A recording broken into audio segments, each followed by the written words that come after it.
Bismillahirrahmanirrahim.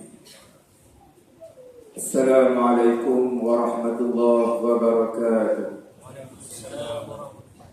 Alhamdulillah. Alhamdulillahirabbil alamin. Wassalatu wassalamu ala asyrafil anbiya wal mursalin. Sayyidina Muhammadin wa ala alihi wa sahbihi ajma'in. Allahumma salli ala Sayyidina Muhammadin tibbil qulubi wa dawaiha wa afiyatil abdani wa shifaiha wa nuril absari wa diyaiha wa ala alihi wa sahbihi ajma'in. Rabbi shrah li sadri wa yassir li amri wahlul 'uqdatam min lisani yafqahu qawli, amma ba'd. Pengurusi serta jawatan kuasa surau, para imam, para bidal, tuan-tuan hadirin hadirat, mudah-mudahan kita semua dirahmati oleh Allah Subhanahu wa taala. Pertama sekali syukur dan berterima kasih banyak kepada Allah Subhanahu wa taala. Allah masih lagi panjangkan umur kita sehingga ke malam ini 12 Rabiul Awal. Allah beri kesihatan yang baik kepada kita. Kita dapat datang solat berjemaah dan Allah beri keringanan badan kepada kita untuk kita duduk sebentar dalam surau ini. Kita tunggu masuk waktu Isyak dan beberapa minit ini kita berkongsi beberapa maklumat yang mudah-mudahan ianya memberi manfaat dan kebaikan kepada kita semua, insya-Allah.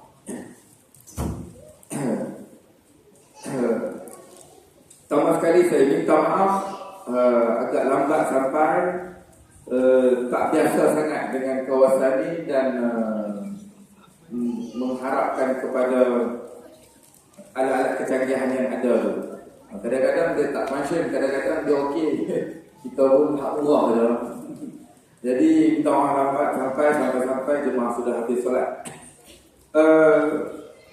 Berkenaan dengan Maulidur Rasul sallallahu alaihi wasallam, hari kelahiran Nabi sallallahu alaihi wasallam, dalam bab permasalahan tarikh memang ada khilaf, memang ada perbezaan pendapat di kalangan ulama sirah berkenaan dengan tarikh kelahiran Nabi sallallahu alaihi wasallam.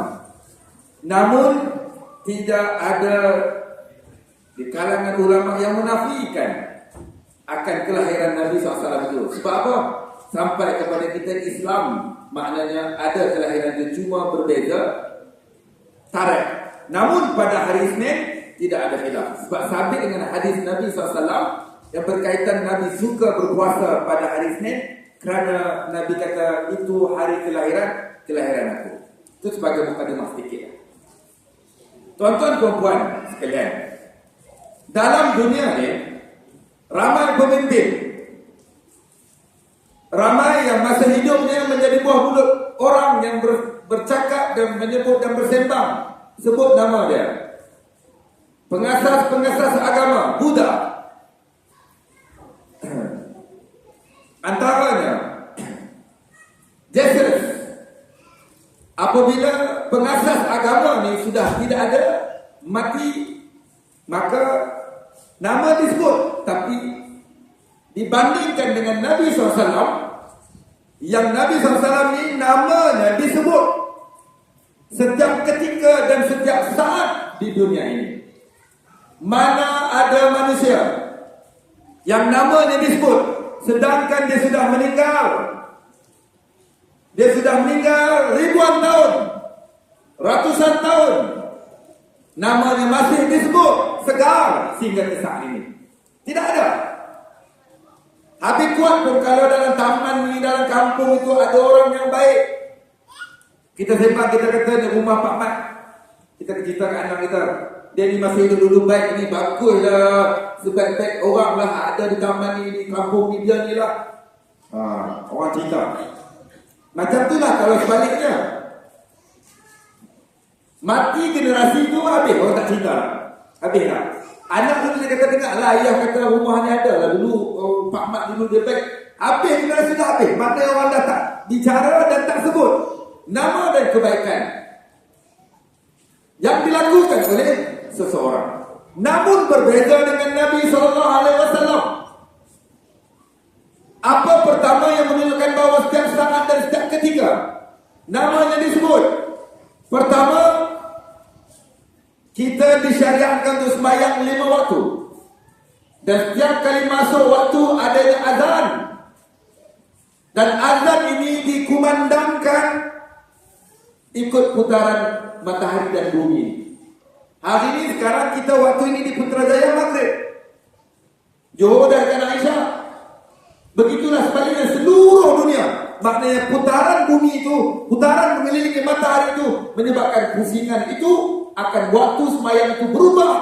Dan bila berubah akan sentiasa ada tempat yang melakukan azan. Dalam azan kita sebut asyhadu anna Muhammadar Rasulullah. Azan ni mimpi yang Allah mimpikan kepada Nabi SAW. Yang Allah mimpikan kepada Sayyidina Umar. Bermula zaman Rasulullah sampai hari ini, azan yang kita laungkan itu sampai dengan hadis yang diriwayatkan oleh Imam Bukhari. Sahih berkenaan dengan azan. Dalam azan ada sebut asyhadu anna Muhammadar Rasulullah. Namanya disebut dan diulang setiap ketika, sedangkan orang yang sudah meninggal 1000 tahun lebih. Mana ada manusia yang namanya disebut walaupun dia sudah tiada di atas dunia ini? Lagi lama lagi orang lupa. Sebut tapi mungkin jarang dan kadang-kadang. Pertama, Allah memuliakan batang tubuh yang namanya Muhammad bin Abdullah, Nabi kita sallallahu alaihi wasallam. Kehebatan. Benda ni bukan boleh buat. Benda ni kita tak boleh pesan wasiat. Nanti kalau ayah mati tolong sebut nama ayah, pesan kat cucu, pesan kat cicit. Lama-lama kata apa? Wasiat pelik-pelik pada orang. Orang sampai satu peringkat tak ada. Dan Nabi Muhammad disebut setiap ketika Allahu Rabbi. Yang kedua, sahnya Islam kita. Sahnya Islam kita ni dengan dua kalimat. Dua kalimat. Asyhadu an la ilaha illallah wa asyhadu anna Muhammadar Rasulullah. Mesti sebut dan saksi bahawa Nabi Muhammad itu utusan Allah. Katalah satu orang nak masuk Islam, Acong, dia kata tu imam, start kini saya nak masuk Islam. Dia kata okay, kita ajak dia ucap asyhadu an la ilaha illallah. Dia tanya apa makna? Tak ada Tuhan melainkan Allah. Dia pun sebut. Lepas tu kita kata satu lagi, asyhadu anna Muhammadar Rasulullah. Dia tanya makna apa? Nabi Muhammad itu utusan Allah. Ini tak masuk. Tak apalah, satu tu cukup dah kot. Sah tak Islam dia? Tak sah lagi. Sahnya Islam kita mesti sebut asyhadu anna Muhammadar Rasulullah. Allahu Akbar. Islam itu diterima, diiktiraf Islam seseorang itu dengan sebut Nabi Muhammad itu utusan Allah. Akui bahawa Nabi itu utusan Allah. Yang ketiga sebagai contoh perumpamaan, nak menunjukkan kehebatan manusia yang namanya Muhammad bin Abdullah. Kita bersembahyang. Wajib kata kita sembahyang 5 waktu yang wajib itu. Dalam tayat akhir kita wajib baca tahiyat. Dan tayat akhir itu ada dalamnya syahadah. Asyhadu an la ilaha illallah. Asyhadu anna Muhammadar Rasulullah. Tak sebut, tak sah solat itu. Tak sebut apa? Tak sebut satu saja. Asyhadu anna Muhammadar Rasulullah. Tak nak sebut. Allahu Akbar. Kesannya solatnya tak sah. Besarnya Allah mengangkat manusia yang namanya Muhammad bin Abdullah Rasulullah SAW. Maka kemuliaan yang ada pada baginda Nabi SAW itulah yang kita mengharapkan syafaat, bantuan, pertolongan Nabi SAW di padang mahsyar dan di akhirat kelak. Yang paling kita harapkan, yang kita kata kita ini umat dia, mengaku umatnya. Nak kenal, nak cinta kena kenal, nak kena tahu. Nak cerita malam ni sebentar waktu Isyak ni memang tak habis dah. Kalau orang belajar kitab Syama'il Muhammadiyah tu, kalau belajar seminggu sejam, 2 tahun tak habis lagi. Syama'il Muhammadiyah cerita tentang itu baru perilaku makan, minum, sikit-sikit berkenaan dengan Nabi SAW. Itu pun tak habis. Belajar seminggu sekali, sejam, 2 tahun tak habis. Tu kalau konteng, kalau tak konteng, kalau konteng. Nak sebutnya panjang, sangat panjang. Maka kita ambil pengajaran dan hikmahnya dan manfaatnya untuk kita bertambah rasa sayang untuk lepas ni kita nak belajar dan nak tahu lebih detail dan lebih mendalam berkenaan dengan Nabi Muhammad SAW. Tuan-tuan, sejarah ni diulang dan diulang 8 tahun. Cumanya kadang-kadang kita tak pernah ingat sebab setahun sekali sebut. Itu pun kalau datang dengar, kita dengar di mana-mana. Kalau tak dengar, tak tahu langsung. Harap ke anak kita yang sekolah tu cerita balik. Sebab dia lagi belajar dan lagi ingat kadang-kadang daripada mak bapak dia. Nabi Muhammad SAW, Allah uji dia. Allah uji baginda Nabi SAW ini dalam kandungan maknya lagi. Permulaan tarbiyah. Permulaan Allah nak didik manusia yang nak jadi hebat. Allah memulakan didikan seusia dan seawal dalam kandungan. Tak keluar lagi dalam perut maknya, sudah diuji. Allah ambil nyawa. Allah meninggalkan ayahnya. Waktu dalam kandungan emaknya mengandung Nabi Muhammad SAW. Lahir ke dunia. Tidak rasa dan tidak dapat nikmat kasih sayang seorang ayah. Di kalangan kita majoritinya membesar dengan ada mak ayah. Mungkin ramai di kalangan kita yang membesar dan rasa nikmat kasih sayang seorang ibu dan seorang ayah. Mungkin ada yang sedikit tidak rasa, tapi majoritinya mungkin rasa. Tapi Nabi Muhammad SAW lahir sudah tidak rasa tempat untuk bermanja dengan seorang yang namanya ayah. Nak ajar berdikari, nak ajar nak jadi orang hebat suatu hari nanti. Lahir ke dunia. Siapa sambut kelahiran Nabi SAW? Tuan-tuan tahu tak? Siapa yang sambut Nabi SAW lahir, siapa nama bidan dia? Nak tanya orang presiden sebelah ni. Sebelah kan? Siapa yang sambut? Siapa nama bidan? Rosita Salim tahu semua. Artis Salim kita tahu di mana berapa bulan. Ni manusia yang kita agungkan ni. Siapa yang sambut? Nama bidannya? Namanya Syifa, penawar terjemah kayu. Bidan Nabi SAW. Nabi SAW ada ibu susuan. Ibu susuan. Radha'ah Arab sebut. Ibu susuan.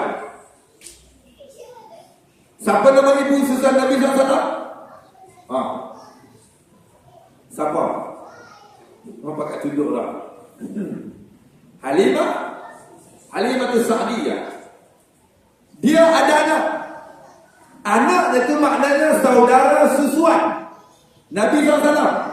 Maknanya Nabi SAW tak boleh kahwin dengan satu perempuan yang namanya Syaimah, anak susuan, anak Halimah, yakni saudara susuan kepada Nabi SAW.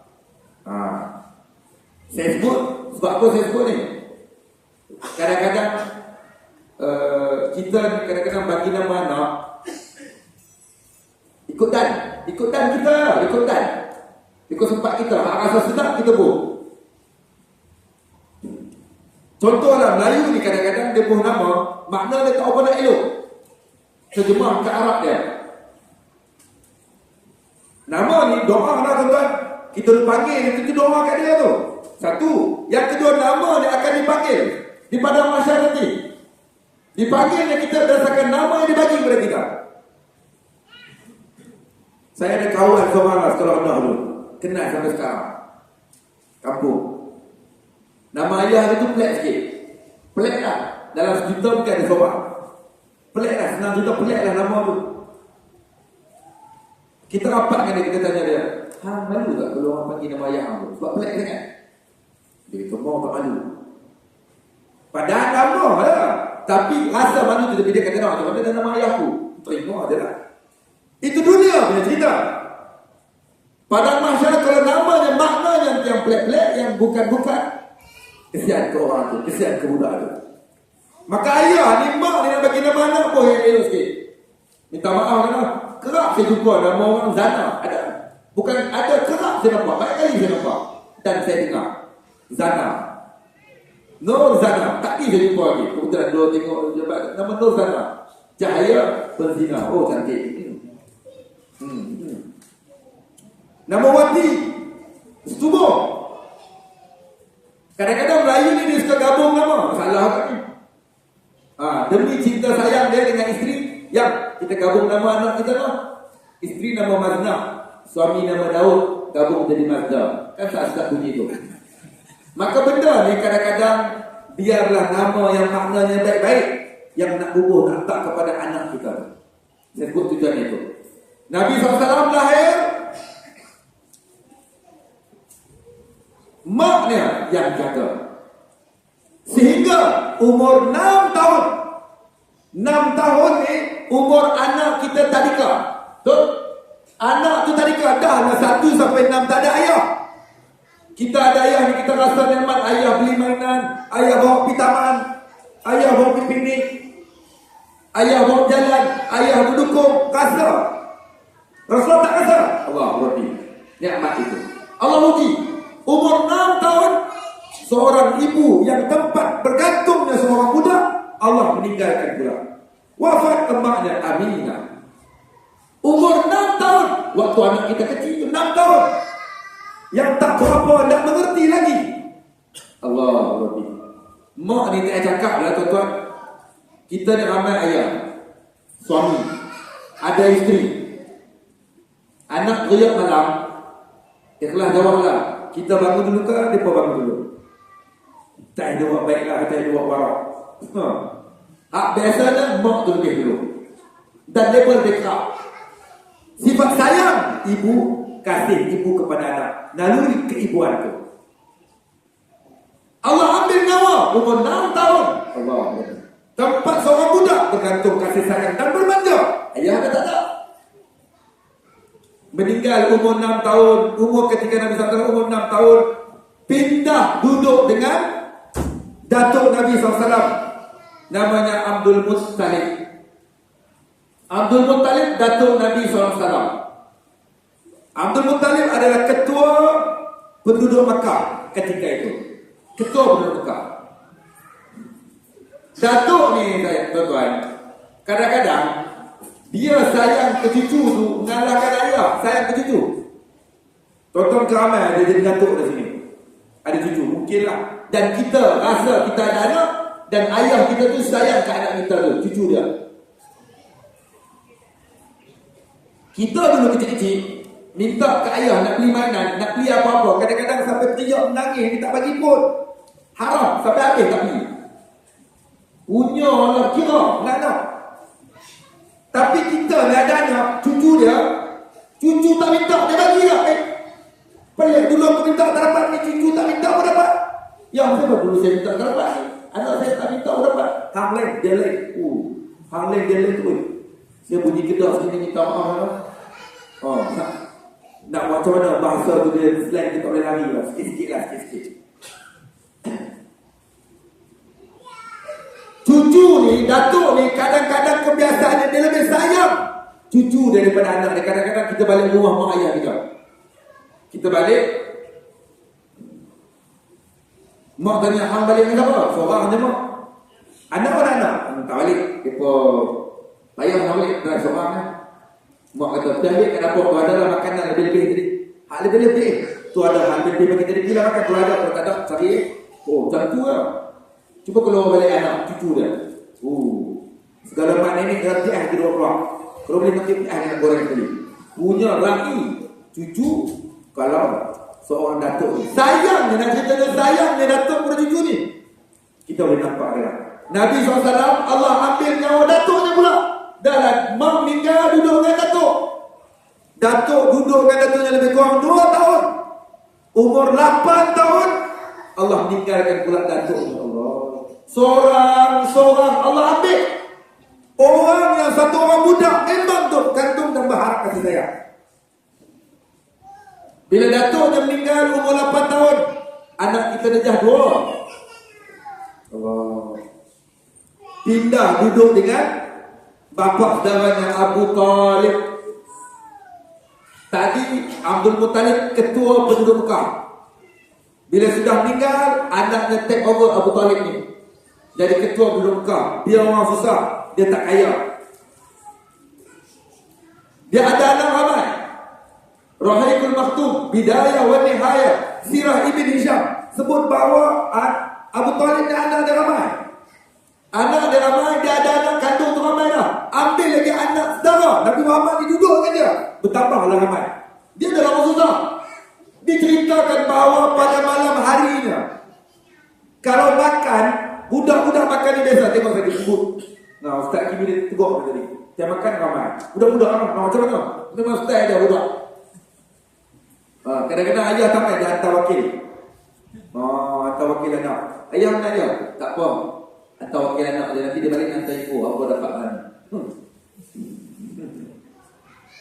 Tak apalah, sebab anak tu kenal dengan masjid dan surau. Okey. Diceritakan dalam Bidayah wa Nihayah, Rahiqul Maktum sebut antaranya. Pada malam hari ni kalau makan, sebab Rasulullah ada duduk dengan sepupunya. Rumah bapa saudara Abu Talib duduk serumah. Anak dia ramai, mana sepupu Nabi SAW dia ramai.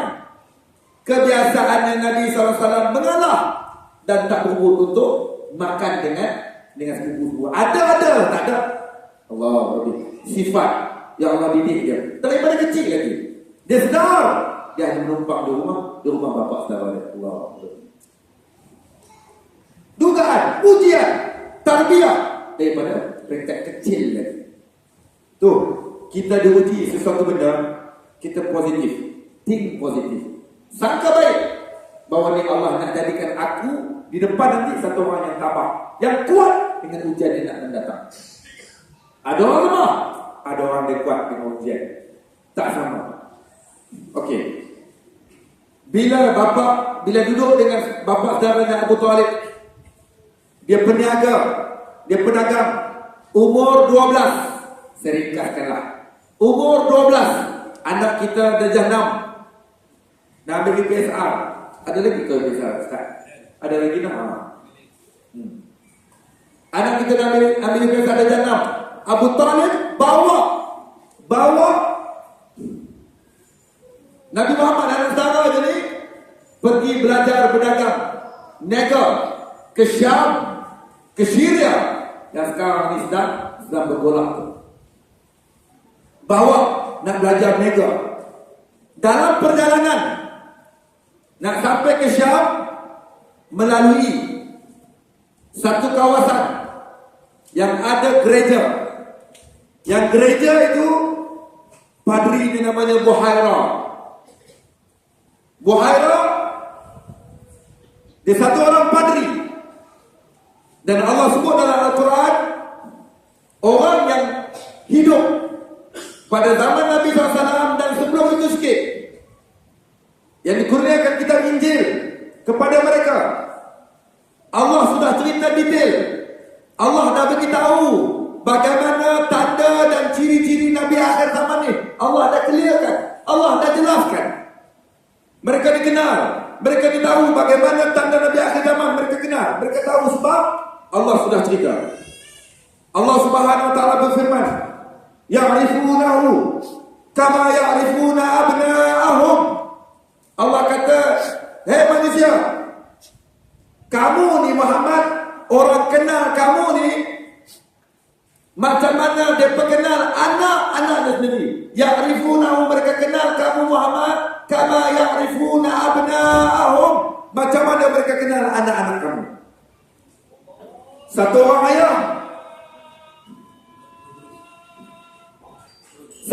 ayah, mak, dia kenal perangai anak-anak dia.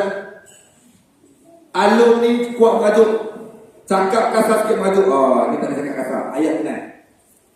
Anak ni telinga capang, cakap kuala, tak rasa apa. Cakap kasar sikit, tak rasa apa. Ni kuat sikit. Hak ketiga ni, acik ni, oh, patang tak tolong, tak upah je. Ayah ni kena sekok-sekok perangai anak ni. Seorang-seorang dia kena perangai dia. Ayah kena perangai anak, itu biasa. Mak kena perangai anak, itu biasa. Sebab tu anak dia.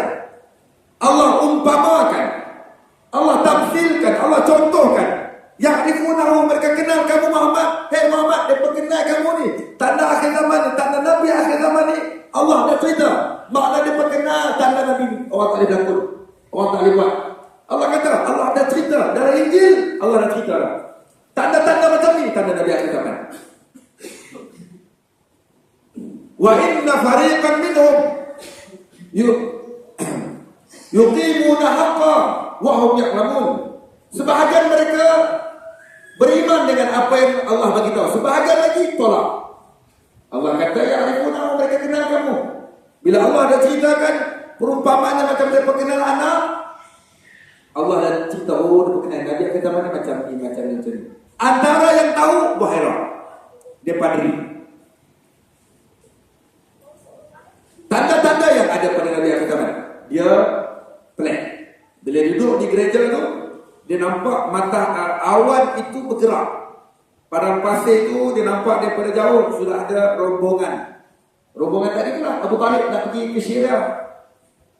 Orang dulu tengok langit, tengok matahari, bulan, bintang normal. Nak semayang waktu tengok matahari. Betul? Kita dah tak tengok berapa jam bunyi titik. Tahu tak? Ada surat khabar ada jam. Dulu matahari itu gambaran masuk waktu. Zuhur baca tak kepala. Asar sembahyang sama. Maghrib duduk tepi laut tu nampak matahari terbenam. Aisyah terbenam habis. Subuh fajar sadiq fajar kali itu. Kita tak tengok sebab kita dah ada kemudahan. Tapi orang dulu perkara biasa tengok lagi. Perjalanan mereka tu dah GPS bintang tu. Maka Buhairah ni tengok langit perkara biasa. Maka dia perasan kenapa awan tu bergerak bersama dengan kumpulan tu. Dia dah rasa lain. Sebab dia dah dengar. Bidayah wali ayat pun memang dah dengar. Nabi akhir zaman ni dah ada, dah lahir, cuma tak tahu je. Yang tak tahu lah, yang tak tahu. Tapi Buhairah dah tahu sebab dia belajar. Dalam Injil dah cerita. Maka dia mengesyaki sesuatu dengan kumpulan tu.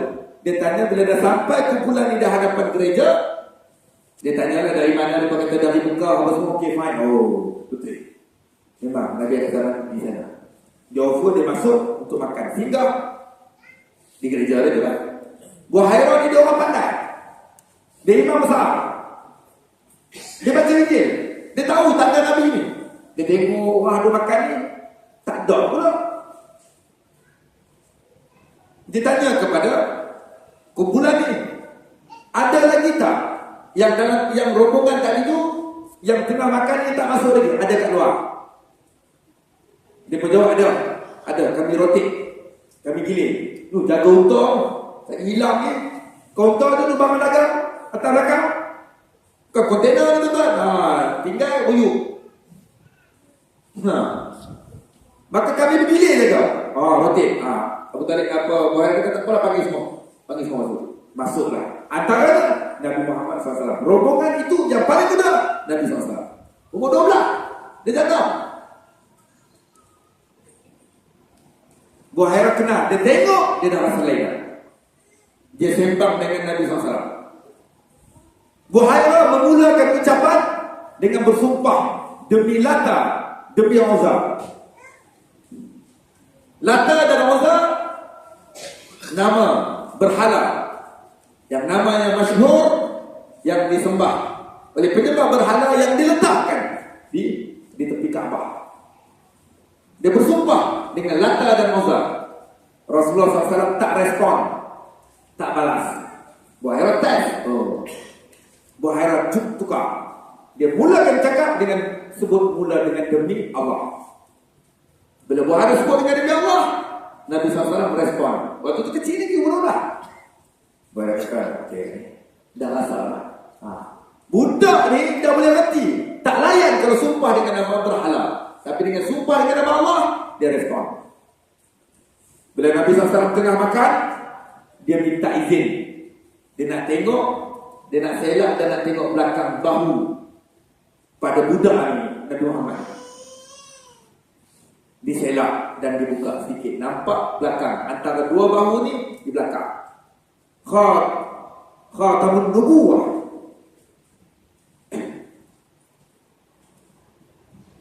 Tanda kenal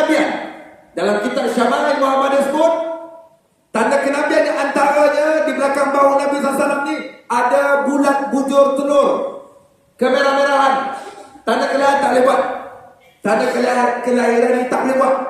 Lahir-lahir itu dah ada. Lah bukan boleh operate. Sama teman ada operate.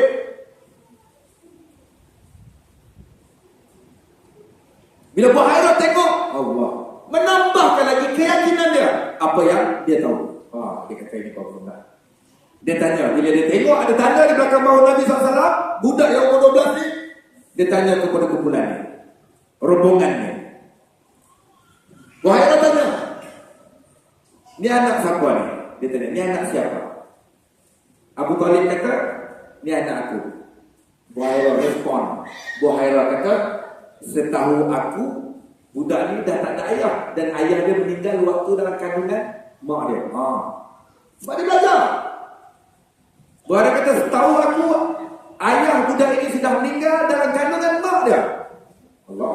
Tembak tepat. Sebab dia belajar. Abu Talib kata, ya betul. Aku bapa saudara dia. Ponakan bapa saudara. Buhairah ringkaskan percakapan. Buhairah kata, kamu nak pergi ke Syam, jangan bawa budak ni. Orang sana kenal siapa dia. Tak selamat kalau pergi ke sana. Sebab apa? Sebahagian lagi cari siapa budak ni. Mereka nak bunuh. Sebab mereka tak beriman dan mereka marah dikurniakan Nabi akhir zaman bukan dari kalangan mereka. Maka Rasulullah tak dibawa ke Syam, patah balik. Rombongan ini terus ke Syam, Rasulullah patah balik. Tak jadi pergi berdagang ke Syam, ke Syria. Umur 25 seringkahlah. Umur 25 pendapat yang kuat, asal Bidayah wa Nihayah pun Rahibul Maktum kata Rasulullah kahwin pada umurnya 25. Sayyidatina Khadijah umurnya 40, kahwinnya 25 tahun. Umur 65 Sayyidatina Khadijah meninggal, wafat. Anak Nabi SAW 7 orang semua maklum. Okey, selesai.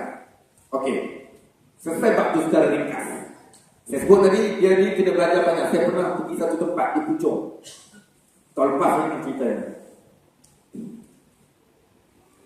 Dia buat Maulidul Rasul. Dia buat karnival. Masjid tu dia bawa launching. Dia buat karnival Maulidul Rasul. Ada buka booth. Semangat. Ceramah ni tuan-tuan. Ceramah Maulidul Rasul ni 7 malam. Malam tamu ustaz ni malam 7. Saya malam 7. Saya kata jenuh. Aku nak cakap apa? Dia kata tak habis sebab dia bagi tajuk lah.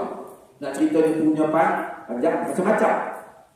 Tak apalah itu. Maknanya kita ni sebagai pembakar semangat untuk kita cari dan kita nak kenal lagi dengan kita mencari tempat-tempat yang ada yang mendedahkan kita kepada maklumat yang lebih detail tentang Nabi SAW. Okey. Setiap Nabi dan Rasul Allah kurniakan mukjizat. Mukjizat Allah tak bagi kepada manusia biasa. Kalau dia kata aku ada mukjizat, saya lah tuan-tuan ada mukjizat. Lempang dia ambil kayu ni empuk kepala. Tak ada, itu karut. Mana ada manusia ada mukjizat? Tak ada. Mukjizat hanya dikurniakan kepada para nabi dan rasul yang terpilih sesuai dengan zaman dia. Apa mukjizat? Pada asalnya pencarian adat. Pada manusia biasa tak boleh, tak mampu. Nabi Musa dengan tongkatnya adalah pelbagai. Maka Nabi Muhammad SAW antara yang diceritakan oleh Imam Bukhari, Rasulullah SAW pernah air keluar daripada celahan jari. Awan menaungi dia. Unta pernah tunduk, sujud, hormat. Itu semua kita dengar. Dia sih, dengar. Kita yakin sebab ada hadis dan sahih. Satu mukjizat yang dikurniakan kepada Nabi SAW dan mukjizat itu kekal sehingga hari ini.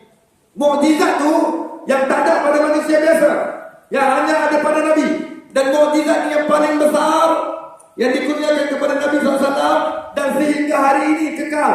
Kita boleh nampak, kita boleh dengar Al-Quran. Mukjizat yang paling besar yang kita boleh tengok, boleh dengar, boleh sentuh,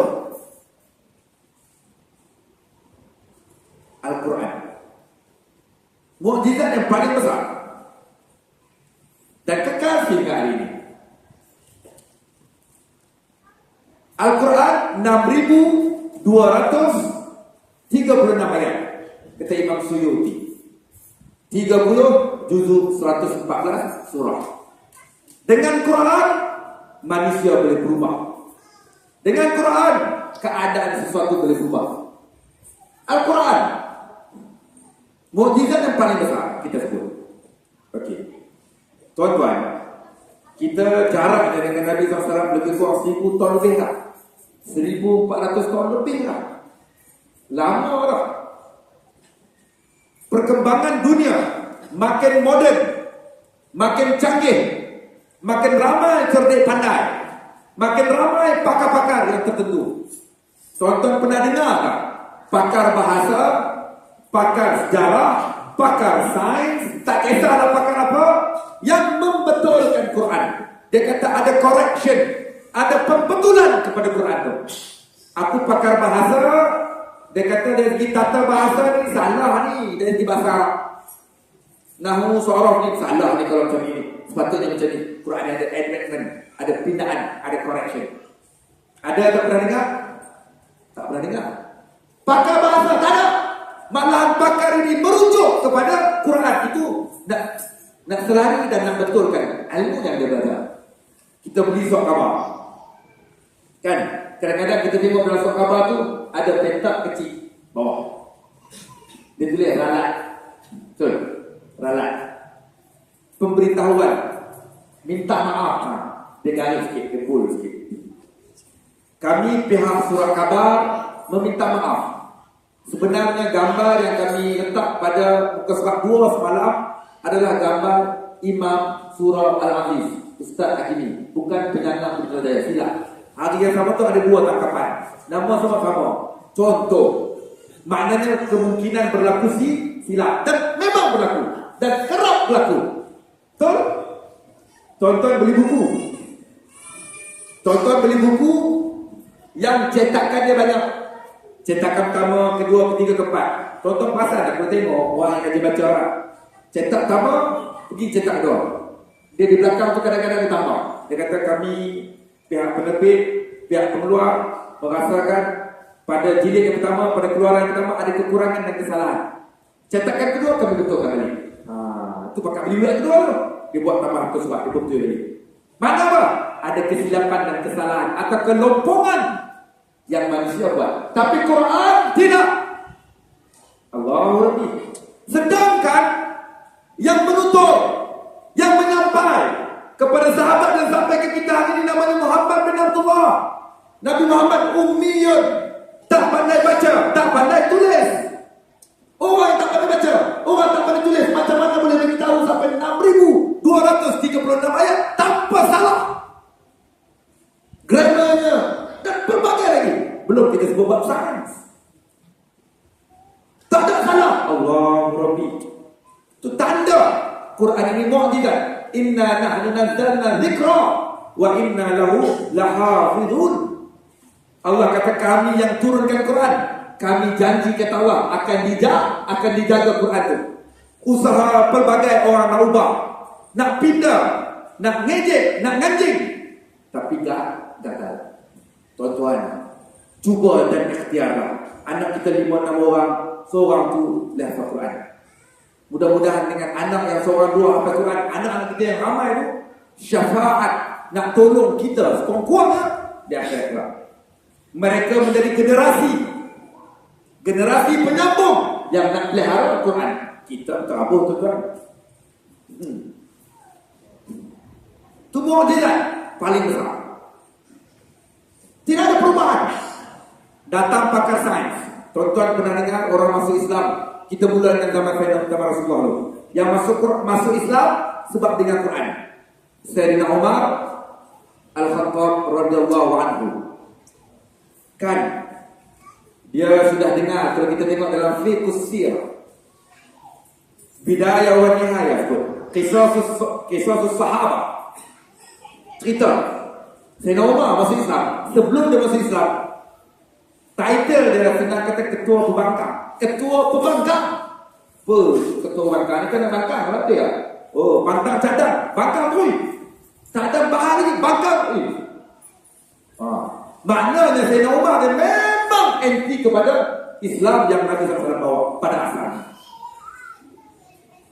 Omar ni tuan-tuan, sahabat Nabi SAW, tuan-tuan berasa tak? Omar ni seorang ni, kan ada Omar lain sahabat Nabi? Tidak. Mana ada sahabat lain? Abdullah ramai. Abu Bakar tu bukan nama dia, tu kunyah dia, gelaran dia. Sayyidina Umar, kalau tuan-tuan belajar sirah, Sayyidina Umar ni sahabat Nabi nama Umar, seorang tu ya. Umar, yang lain mesti tambah wow di belakang. Amru, tak boleh Umar. Sebab Umar ni special. 6 tempat ayat dalam Quran turun sebab Sayyidina Umar. Dia pernah tegur Nabi SAW. Dia pernah tegur. Dia tegur ketua. Ketua tak pecat dia. Dia tegur ketua. Dia surrender. Turun ayat Quran. Menyebelahi Sayyidina Umar. Tak menyebelahi Nabi SAW. 6 tempat Quran turun sebab Sayyidina Umar. Idea dia, doa dia, suggestion dia, teguran dia, turun ayat. Menyebelahi Sayyidina Umar. Hebat manusia nama Sayyidina Umar. Tu yang kata syaitan takut dia. Bukan ramai. Allah Rabbi. Sayyidina Umar. Dia ni sebelum Islam, Allah memang. Dan bagaimana sirah dia masuk Islam? Dia pergi lempang adik dia. Adik dia baca Quran, adik dia masuk Islam awal, dia terlempang, dia dengar. Suami adik dia tu, adik ipar dia tak boleh tahu apa. Garang sangat. Berdarah pula adik dia. Dia nak tengok apa yang orang baca terima, nak tengok. Adik dia tak bagi. Lembaran dia tak bagi tengok. Dia kata, Najib. Tapi Najib, kalau dekat, dia baca. Bila dia baca, dia kata, itu bukan syak yang biasa. Maka depan adiknya, dia kata dia nak jumpa Muhammad. Dia kata, dia takut pukul lagi ni. Dia kata, tak. Aku nak jumpa Muhammad, aku nak menyatakan keimanan kepada apa yang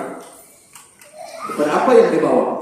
Dia dengar apa? Dia dengar adik dia baca surah Toha 1-5. Surah Toha 1-5. Itu yang adik dia baca.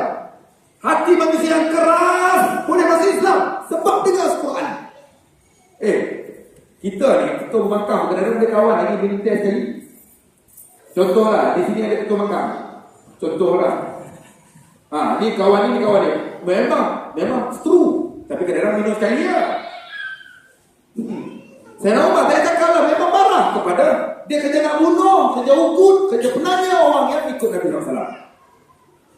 Last kali dia yang ikut dakwah Nabi SAW. Bukan saja ikut, malah jadi orang kuat yang mendukung perjuangan Nabi SAW. Punca dia masuk Islam, dia dengar Quran.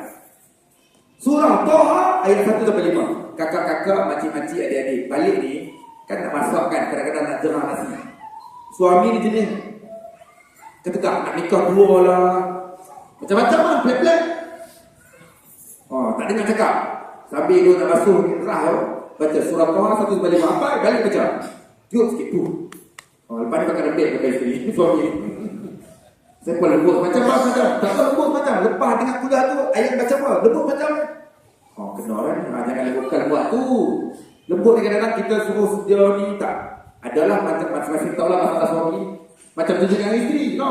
Dia tidur ke apa ke, tidur sebulan dia baca surah Toha. Yang kedua tak lepas ni. Malam-malam ribut lagi tu. Aku pun tak buat lagi. Cerita lah. Contoh je lah. Maknanya masuk Islam ini sebab Quran. Contoh pernah dengar nama Cat Steven? Pernah dengar nama Cat Steven? Bukan kucing ni. Siapa Cat Steven ni? Nama dulu Cat. Dulu Cat Steven. Lah nama apa lah? Untuk nyanyi singa-singa apa? Yusuf Islam. Contoh baca tak sejarah dia masuk Islam? Macam mana dia masuk Islam? Tentu baca. Dia tu antara dia belajar Arab, dia pergi usaha belajar Arab sebab apa? Dia nak belajar Quran. Antara dia lah. Dan dia masuk Islam dan dia berdakwah sehingga hari ini dia sampaikan Islam ikut kemampuan dia lah sebagai seorang penyanyi yang dia termampu. Tuan-tuan pernah baca pakar saintis daripada Perancis, Maurice Bucaille namanya. Tahun 1998 dia masuk Islam. Bukan cikgu sains sekolah rendah, sekolah menengah, tuan-tuan. Bukan cikgu sains, pensyarah sains di universiti. Pakar sains dunia dari Perancis. Dia nak kaji Quran, nak cari silap Quran. Ada orang belajar sains tapi tak indah pasal kitab-kitab ni. Tapi dia pakar sains. Nanti kita sebut apa yang dikaji. Dia nak cari di mana kelompongan dan kesilapan yang ada dalam Quran, supaya dia boleh dakwah dan dakwah bahawa Quran ni penipu, Islam ni penipu. Sebab apa? Bercanggah dengan ilmu sains dia. Sampai peringkat macam tu. Dia belajar dan dia kaji Quran. Dia kaji, dia banding dengan ilmu sains dia. Dia compare, dia buat bandingan. Tidak ada satu ayat berkenaan dengan sains yang bercanggah dengan ilmu sains yang dia ada, yang dia miliki dan yang dia tahu. Tak ada. Allah. Antaranya bab kandungan, bab susuan. Jangan main kita tak kaji. Antaranya dia kata dia pernah dengar hadis. Nabi SAW kata, sebelum nak berlakunya kiamat, matahari ini akan terbit di sebelah barat, tulu'an syamsi min maghribiha. Sebelum nak kiamat ni matahari akan terbit sebelah barat dulu. Lalu timur tenggelam barat kan. Nanti sebelum kiamat matahari terbit di barat, tenggelam di timur. Rasulullah ucapkan 1400 tahun dulu. Dulu tak ada sahabat Nabi bangkang. Weh, bohong kan Muhammad. Apa ngaruh ni? Matahari nak terbit perasaan macam mana? Tak ada bangkang. Mereka percaya dan mereka dengar. Sepatutnya kita yang sudah hidup di zaman yang moden, yang makin canggih, pelbagai alat sains yang mendedah dan mengesahkan, sepatutnya iman kita makin kuat. Oh, betul apa Nabi kata. Antaranya dia ni, murid Bukhari dia pergi kaji. Dia kata bagaimana satu orang yang tak pandai baca, tak pandai tulis. Dan zaman itu tak ada alatan sains. Ini semua benda dan barang moden. Baru 5, 6, 10 tahun, 20 tahun, 30 tahun saja baru ada alat yang nak mengkaji apa yang dia masukkan. Antaranya dia kata dunia ni, alam ni ada proses retrograde motion namanya. Apa retrograde motion? Iaitu dunia ni ada paksi, bumi ni ada paksi. Dia kata paksi bumi bergerak every second, bergerak. Dia kata bergerak. Itu namanya retrograde motion. Dan pergerakan itu kalau berterusan akan menyaksikan dunia ini, matahari akan terbit di sebelah barat. Barat kata ini fenomena alam, biasalah proses dunia. Tapi bagi kita orang Islam yang dengar hadis, yang baca hadis, Nabi SAW pernah bagi tahu sebelum nak kiamat matahari akan terbit di barat. Kita tahu dan kita iman bahawa itu tanda kiamat. Tapi orang barat kata itu fenomena alam. Akhir sekali dia beriman. Dia tak jumpa kesilapan dan kesalahan. Dia masuk Islam tahun 1990. Dia kata mana mungkin satu orang yang tak pandai baca, satu orang yang tak pandai tulis, zaman dia tak moden, tak canggih, tak ada alatan sains, tapi kenyataannya benar, tepat, exactly apa yang dia kaji. Allah Akbar. Dia beriman dengan Islam. Maknanya mukjizat yang paling besar. Kita inilah sebagai kesimpulan dari apa-apa ini. Kalau saya ingin terima tu malam saya. Tuan-tuan, esok dia ada yang belakang. Nak pergi mana Pak Mat? Pakai cantik ni, baju samping ni, belakang. Oh, belakang apa? Minta apa? Tak. Mulut-mulut, belakang. Ni esok suruh dia belakang. Dodot merah, biru, hijau, kuning, dodot. Tak cukup bawa banner. Banner. Macam-macam tulis. Tak cukup banner. Header. Tu selawat yang terima macam ni. Sallallahu ala Muhammad. Baliklah. Apa sebab penuh ni? Tadi tengok semak balik samping dibuka penuh. Parah. Saya berlama 5 kilo. 5 kilo. Oh, 5 kilo. Sampai bakal lemak dia kata. Tahun lepas 4 kilo, tahun ni 5 kilo. Tahun depan up 6 kilo lagi darah. Semangat. Untuk Rasulullah setahun kali ya, tak apa. Baju kerajaan baju free. Dia dapat kan? Dia dapat lah. Saya tak dapat. Malam dengan kuliah. Kita cerita, mukjizat paling besar Quran. Quran ni kita kena ikut. Jangan nak challenge, jangan nak lawan. Sebab mukjizat paling besar. Kita sambut kelahiran Nabi SAW. Benda yang paling besar yang dikurniakan kepada Nabi namanya Quran. Benda yang Nabi hampir dengan dia Quran. Kalau kita sayang kepada Nabi SAW, sebab kita lah sambut kelahiran dia, maka kita kena ikut Quran yang dibawa, yang disampaikan. Kita kata dalam Quran ni riba tak boleh. Dia kata, apa cerita riba ni? Saya tahu aku beli 7 tahun tu konvensional. Macam mana? Allah kata perundangan Islam ni, zina ni macam ni, curi ni macam ni, bunuh ni, hukuman ni macam ni. Kena buat ni Allah suruh. Quran yang suruh. Bukan manusia suruh. Bolehkah? Tak ada masalah. Maka dalam hal ini, dalam keadaan kita menyambut kelahiran Nabi SAW, kita menyatakan sayang kepada Nabi SAW. Benda yang paling besar yang Nabi SAW sebut dalam khutbah wada, khutbah perpisahan, khutbah terakhir Nabi SAW. Bila Nabi SAW baca, sebahagian sahabat ada menangis, menitis air mata, kerana faham apa maksud kata-kata Nabi SAW itu. Hadis ini sangat masyhur. Rasulullah kata, taraktu fikum amrain lam tadillu ma in tamassaktum bihima kitab Allah wa sunnati, atau kama qala Nabi SAW. Rasulullah SAW kata, aku tinggal kepada kamu. Main tinggal ni, dia faham lain macam mana? Saya buat cerita macam ni. Ayah kata ke anak, loh, ayah masa tak lama dah ni, ayah tinggalkan kat kamu, adik ni adalah tak banyak dalam 400 ekar sawit, 50 biji rumah, kereta ada dalam 40 biji. Ayah apa cerita macam tu ya? Jangan cerita dulu. Tak baiklah, tak ada. Tak ada sakit kau sebab cerita itu dalam hati. Yes. Suami cerita ke Umar, yang abang rasa lain macam dah sehari dua ni. Rasa dia macam tak lama ni. Tengok ni seorang keluar abang ni. Tengok dalam grup seorang ni jalan. Seorang dalam sat ta'lif. Abang ni semua batch tu tinggal 3 orang ni. Daripada 50 orang batch kami rasa tinggal 3 orang. Abang rasa tak lama ni abang. Cakap ke Umar tu. Umar kata, abang apa cerita tu? Kita bawa kahwin 6 tahun ni. Dah lah kita janda lama dulu. Aku nak rasa nikmat. Main cerita nak mati, nak pesan ni dia rasa lain macam. Rasulullah sebut, aku tinggal kepada kamu. Sahabat kata, tinggal kau ni daripada rasa lain. Rasulullah kata, tarafku, aku tinggal kepada kamu. Fikum, kepada kamu. Amrain, 2 benda. 2 benda. Kalau hang pegang 2 ni, lan tadillu, selama-lamanya kamu tak sesat.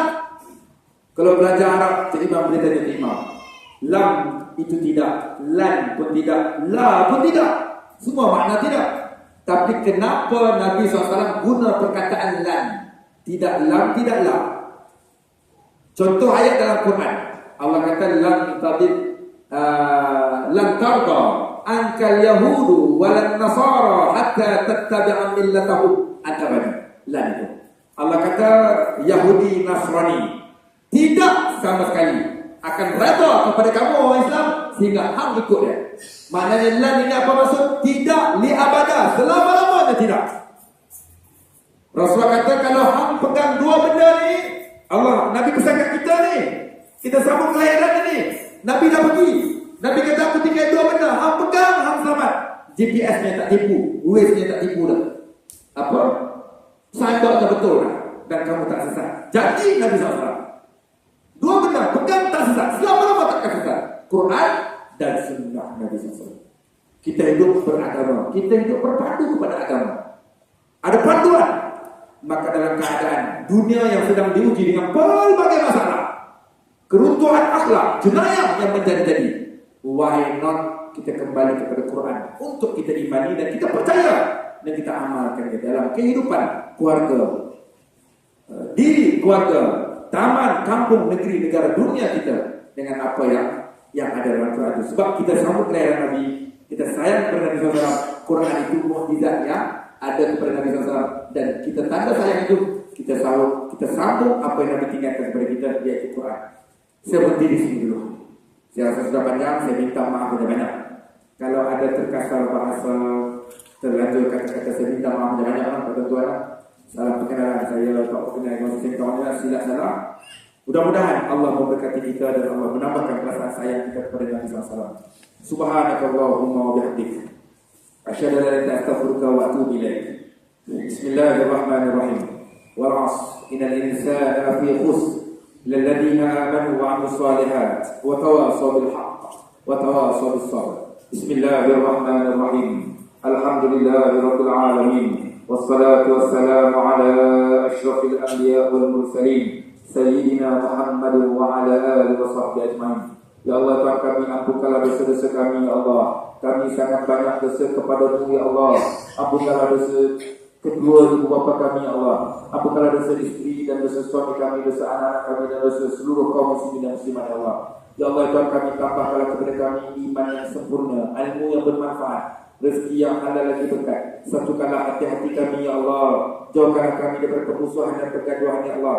Ya Allah, Tuhan kami, jadikanlah kami ini orang yang memelihara solat 5 waktu, yang lazimi kami dengan solat berjemaah, dan lazimilah kami dengan majlis-majlis ilmu, yang mudah-mudahan dengan ianya menambahkan keberkatan dalam hidup kami. Rabbana atina fid dunya hasanah wa fil akhirati hasanah wa qina adzabannar. Wa sallallahu ala sayyidina Muhammadin nabiyil ummi wa ala alihi washabbihi wa baraka wasallam. Taqabbalallahu minkum. Assalamualaikum warahmatullahi wabarakatuh.